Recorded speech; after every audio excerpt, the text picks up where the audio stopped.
Alright, hello everyone. Welcome to Travel Banana, home of the nomadic travel tips, the global adventures. And yes, so slow travel. What is slow travel? Well, there's two types of travel. There's vacation and there's slow travel. So vacation is your kind of typical 1 to 2 weeks per year. And generally people just go to some touristy place like Hawaii or Florida, spend a week, just sit on the beach, relax, do some touristy activities, and then you finish, and then you come back. And that's kind of it. You don't really get the full immersion of the culture. You don't really get to truly experience living there. It's just kind of a temporary thing, and for this you usually just save a bunch of money throughout the year, and then you spend it all in the 1 week. And then slow travel. So what is slow travel? Slow travel I would consider to be 1 month or longer of traveling, and not just traveling, but generally you're going to be sort of doing some cultural immersion activity, working, volunteering, traveling, staying in hostels, staying in homestays, camping, whatever you can. And generally slow travel you're going to be spending less money, so your money is going to carry you longer. Slow travel, you're going to get the full cultural immersion. You're going to be experiencing actually living in the country or place, absorbing all the culture, soaking it all in, interacting with locals, kind of surviving, seeing what works, what doesn't, going off that kind of touristy path and exploring what else is out there. And this can be a truly life-changing, paradigm-shifting experience, and I totally recommend it. And it doesn't have to cost a ton of money. You can actually spend the same amount of money depending on where you go, because the cost of living is going to vary depending on the place you go. Let's say you spend 2 weeks in Hawaii and you're staying in some beach resort in Maui. You're going to be spending a lot of money, potentially several $1,000s or more. And with slow travel, because you're kind of doing this volunteer work away, culture exchange on the way, you're going to be able to spend much less money. You're not going to get stuck in the tourist traps of the vacation travelers. And a few $1,000s could potentially last you several months. So how do we go about slow travel? Well, there are several programs I would recommend. One is WOOF.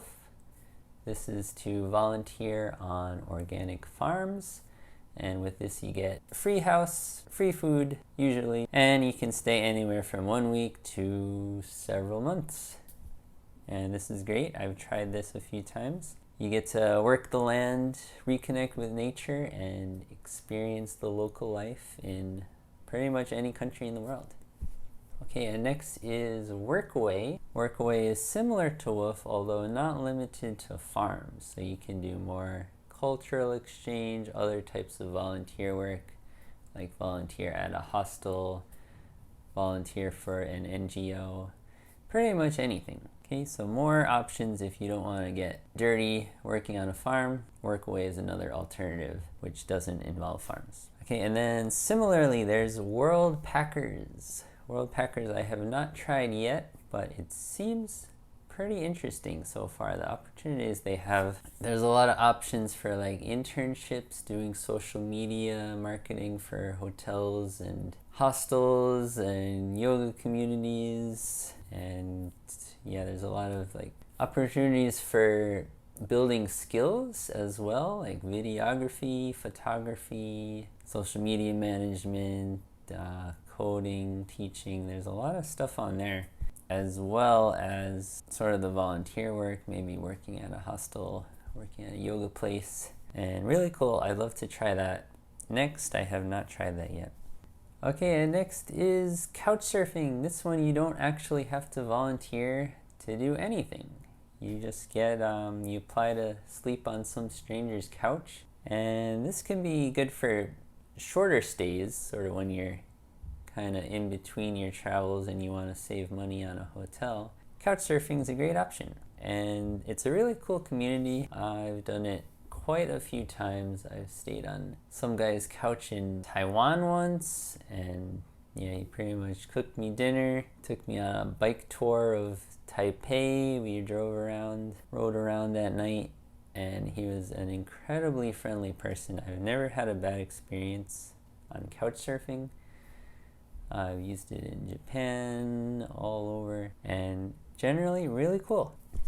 Really great way to find accommodation for free and get that culture exchange, make connections with somebody, and kind of immerse yourself into the culture. And this is normally for shorter periods, but depending on the host, you might be able to stay for several weeks or maybe even months.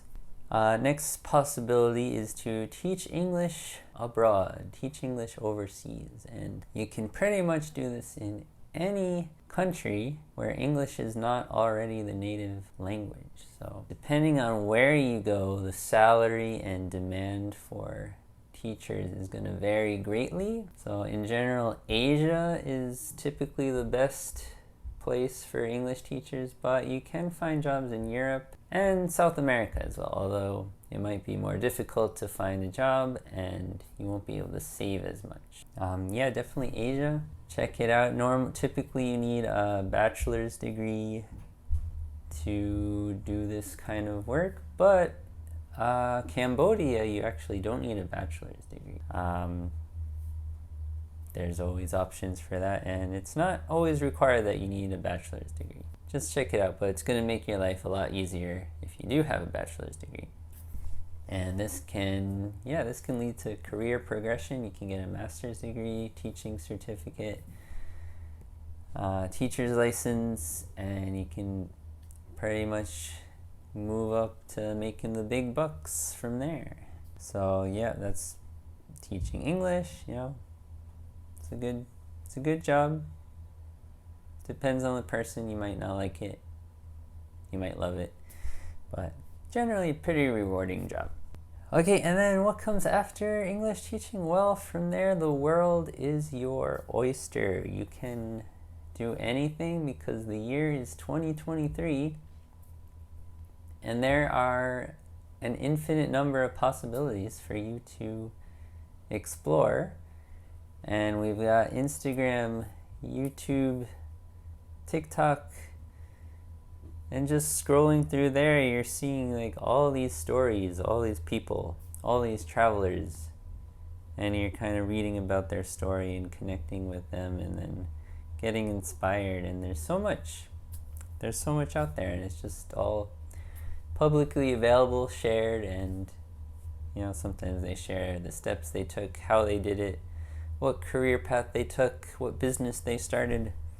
But yeah, definitely a useful tool. Social media, check it out. You can find a job overseas in a foreign country if you find a place you really love. You can become a yoga teacher, do your yoga teacher training, become a yoga instructor in Bali, in Hawaii, wherever you want. You can start your online business, sell your product, sell your service, freelance. You can do coaching. You can do online English teaching. You can find a remote job and work remotely. You can be the digital nomad, live the digital nomad life. And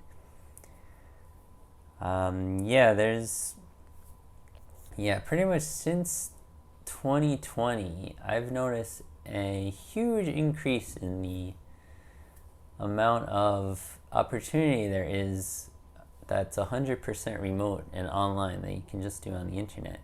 And everyone's kind of seeing this because we've got the technology, we've got the phones, we've got the HD 4K cameras in our pocket that can capture the moment, share the stories, type it out, send it off to the world, and inspire others. And it's a really beautiful time to be alive. So I'm trying to appreciate that more. I'm trying to realize the potential of travel in the modern day, and how slow travel is a really feasible way to go, a really good route, and it's what I'm trying to do now. So I wish everyone the best of luck on their slow travel journey. I guarantee it's a million times better than just going on a vacation for 1 week of the year, and I encourage all of you to book the ticket and go. Thank you for watching. I hope you like and subscribe for more travel hacks, world adventures, and global connection. Until next time.